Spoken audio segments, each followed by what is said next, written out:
I just think, Sandy, that when we talk about, labeling people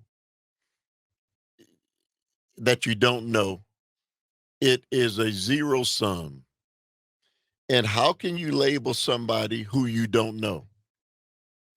You can only give your opinion on something or somebody that you don't know. You can't you can't rightfully define who they are if you don't know them personally. Well, the problem is that the labels have been used to define, and then once defined, the definition carries with it all kinds of implications and inferences, which are presumably negative by the person who is using the label, right? Most labels are applied by people who are trying to ascribe a negative inference to it when they label that other person, and they label them in a way that's negative, and these political campaigns have become more and more about condensing people into labels and condensing positions into labels and to establishing labels which can then be used as the litmus for the people following them, so that conservatives are against liberals. Okay, by definition, that's a litmus. And then the question is, what's a liberal? Well, if you can paint that with a broad brush, you've accomplished a great deal. And I just fear that we need to step back and start thinking about issues and deciding on those issues without trying to ascribe to them whether they are leftist or rightist issues. Sandy, 844-967-2789 is the number. We'll try to get, last Jack from Merrimack. Good morning to you, Jack. How you doing, sir? What do you think of the conversation? Well, I think this labels may or may not apply in some cases, but here is some characteristics of fascism. It has an authoritarian leader who claims the government's a disaster and I alone can fix it. It gives real control to the rich and rich corporations.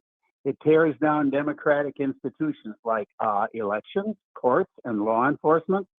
Takes retribution upon political competitors, declares they're enemies of the state, seeks to silence political competitors by control of the media, and even calling the legitimate media enemies of the state, claims to be populist but destroys unions, workers' rights, and human rights in general, rewrites history with their own alternative facts, censors books, persecutes vulnerable social and ethnic groups, and creates as much chaos as possible from useless legislation and uses it to blame other groups for national problems.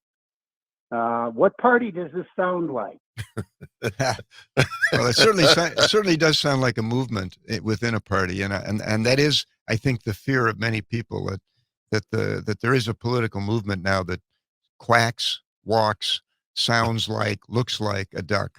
And might be a duck. And that is very worrisome because you're right. The playbook certainly looks the same.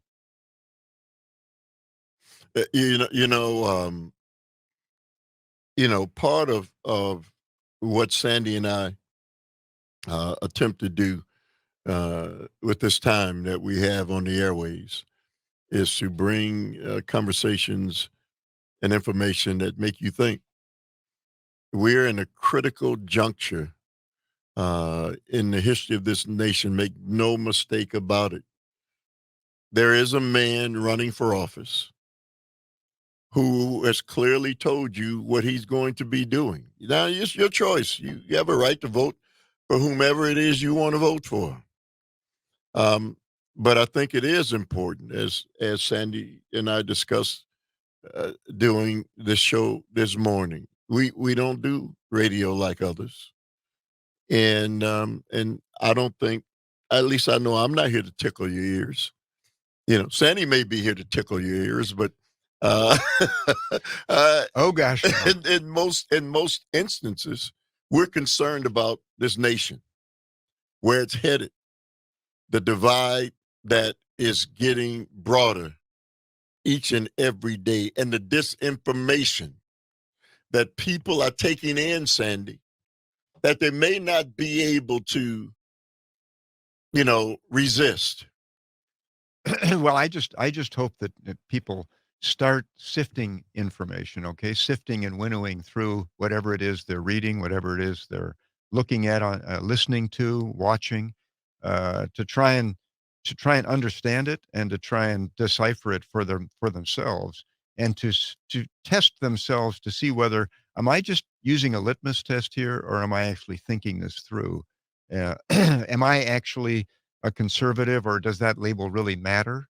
Or am I actually a liberal, or does that label really matter? Or should I be thinking through each of these issues uh, singularly and thoughtfully? And I think if you do the latter, number one, I think we could all come closer to reaching agreement about things. So personally, I'm more than a label. You can't define me by a label.